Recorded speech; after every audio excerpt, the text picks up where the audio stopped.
Hello mga sangkay mga kalingap! Welcome back to my channel. Kumusta? Kumusta kayong lahat? So for today's video, gagawa ko ng reaction video. Ito patungkol doon sa nasabi ni Kuya Val, no? Na si Virador daw ay isa-suspend, no, ng Kalingap bilang isang presidente ng Karepa dahil nakabuntes. Tapos isa pa doon, sabi ni Kuya Val, no, na kinakailangan paghandaan ni Virador yung kanyang gaganaping kasal sa November.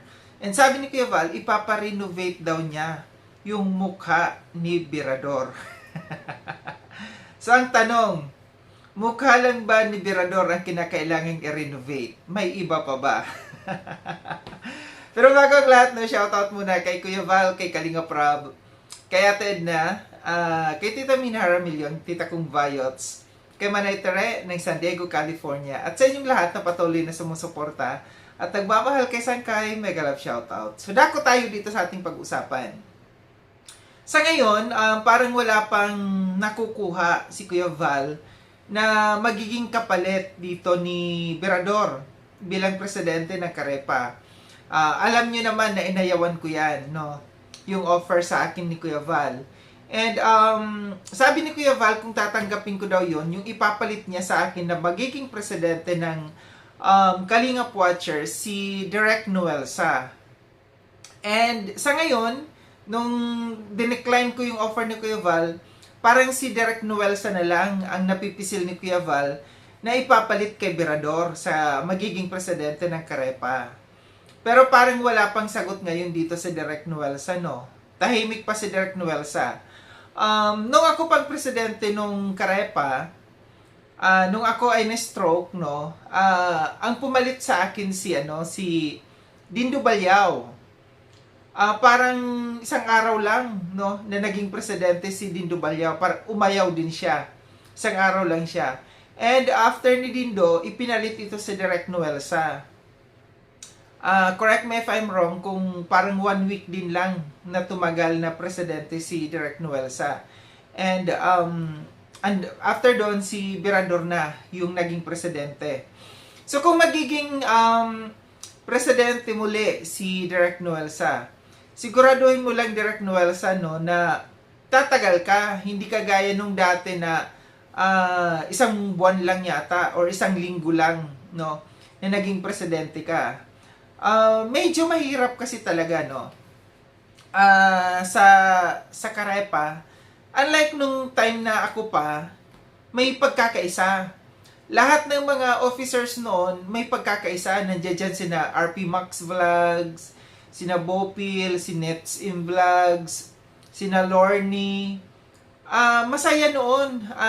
Buo, yung maganda yung unity noon, no? Yung samahan ng mga officers. Kumbaga parang konti lang yung problema noon. Ang nagiging problema lang namin noon na nagiging kalaban namin, parang, pasensya na sa mababanggit ko ang pangalan, no? Parang sina Japina at saka si Marilyn Chang. Yun lang yung kalaban namin noon. Pero hindi kagaya ngayon na ang dami na, sanga-sanga na yung mga naging problema. So, ibig sabihin, hindi maganda yung pamumuno, no, ng presidente ngayon ng Karepa. Wala siyang initiative, no, na magkaroon ng unity yung mga officers. Unlike before na mayroon pa kaming mga Zoom, nagzo-Zoom meeting pa kami, kung ano yung mga dapat pag-uusapan via Zoom, no. Nag-uusap-usap kami, mayroon kaming time talaga noon na inilalaan. May oras talaga kami na inilalaan dito sa Karepa, no. And nakita nyo noon yung mga ginawa ko, nagpa-contest ako ng Kalingap Dance, no. Lahat ng mga members meron. Marami akong mga ginawa noon, no. Ngayon parang patay, no. Parang patay yung Karepa. Walang kabuhay-buhay kasi nga depende kasi yan sa namumuno. So, sa dami ng mga naging problema ngayon, hindi na-handle ng mabuti ni Virador itong Karepa, itong grupo na ito. Mas lalong lumalala, no? Yung mga issues, yung mga problema hindi na solve. Yung mga problema dito, sanga-sanga yung nagsasanga-sanga yung mga problema, wala. Walang action na ginagawa si Virador dito.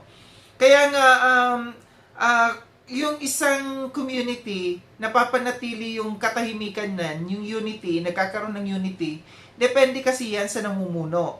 Sa kagaya ni Birador, sabi ni Kuya Val no, na ipaparenovate muna ang mukha. Ang tanong dito, mukha lang ba ni Birador ang kinakailangan i-renovate dito? Para sa akin, siguro i-advise ko na lang, idagdag na natin yung utak. Kailangan i-renovate din ang utak ni Birador. Kasi wala sa wisyo. Hindi niya napapalakad ng maayos itong grupo ng Karepa, no? Parang nakakawatak-watak. Kumbaga sa sayaw, iba-ibang steps ang ginagawa ng bawat isa. Instead na slow yung sayaw, nandiyan may nagra-rock. So ganun yung nangyayari ngayon sa loob ng Karepa, no? Sa loob ng community. Hindi na papamahalaan ng mabuti ng presidente kasi nga wala sa wisyo yung utak. So dapat hindi lang dapat mukha ang iparenovate ni Kuya Val, utak. Number 1 dyan, ginagamit kahit pangit ang iyong pagmumukha, kinakailangan meron kang brain, no? Kailangan ginagamitan ng utak para magkaroon ng unity yung grupo, para magkaroon ng magandang programa yung grupo. So sa ngayon wala, no? Although nung time ni di ko alam kung si Direk Noelsa, yung time ni time ni Direk Noelsa, kahit saglit lang na namuno si Direk Noelsa, nagkaroon ng fundraising noon, no, na nag-ambag-ambag and parang nagkaroon ng magpapatayo ng isang school building. Yun yung natatandaan ko, ha. Nagkaroon ng fundraising, nakalikom yata ng 80,000, no, na parang magpapatayo ng isang project na pangkarepa. Si Direk Noelsa, kahit saglit lang ang napamunuan, saglit lang na panahon na pamunuan ni Direk Noelsa, merong tumatak para kay Direk Noelsa na yung kanyang programa, yung kanyang nagawa dito sa loob ng Karepa. Pero kay Birador, wala. Ano ang tumatak dito sa atin kay Birador? Puro chismis, no? Yung mga issue hindi na solve. May mga lumalapit sa kanya na para solusyonan yung mga problema. Nagbibigay na sila ng mga ebidensya, pero wala, nagpapatay mali siya lamang si Birador. Ibig sabihin lamang din, napaka-weak, no? Na hindi kayang mamuno ng isang tao. Yung sinabi ni Birador na ipinagmamalaki niya na siya ay mahigit 2 taon na, no, na namumuno sa bilang presidente. Kung para sa akin, hindi dapat ipinagmamalaki yung panahon kung ilang years ka nang nakaupo dyan kasi nakakahiya. Yun lang sasabihin ng mga tao, 2 years, mahigit ka ng 2 years pala dyan, pero ano na ang naipakita mo? Ano na ang nagawa mo? Ano na ba ang nagawa mo dito sa loob ng Karepa? Sa pamumuno mo ng 2 years, more than 2 years? Wala, no? So nandiyan dyan, nagla-live, puro chismis. Nandiyan dyan, may mga issues, nagiging one-sided, no? Iisa lamang ang kanyang parang takot pati sa mga bumanat. Takot bumanat kina Dr. Love, kung kani-kanino dyan. So, nagiging duwag yung isang tao. Maraming nagsasabi meron daw nagawa dito si Birador. Ang nagawa daw ni Birador ay magbuntis. Anong tawag doon? Mangbuntis, no, ng tao. Yun daw yung naitatak na nagawa dito ni Birador. Dapat ba yan ipagmalaki? No, yun yung tanong.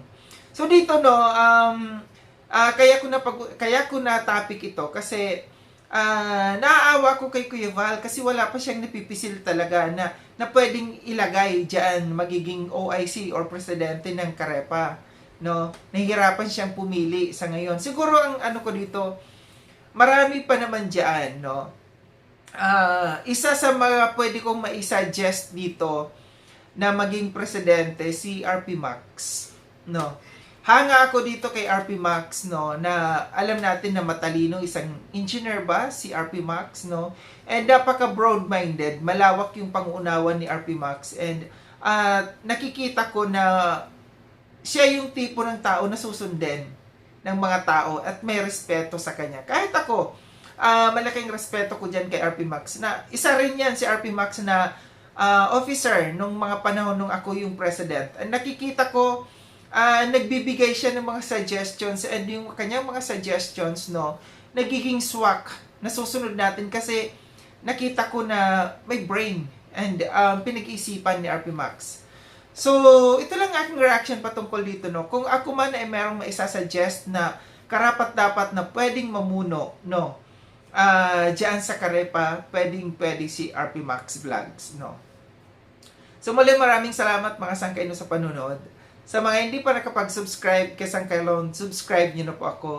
Click yung notification bell para updated kayo sa lahat ng mga videos na aking gagawin. Like and share itong video na itong mga sangkay. Kita-kits tayo ulit sa susunod na video na aking gagawin. Ingat kayo sa ang dako ng munduan kinaroon. Paalam ng mga sangkay mga kalinga, paalam.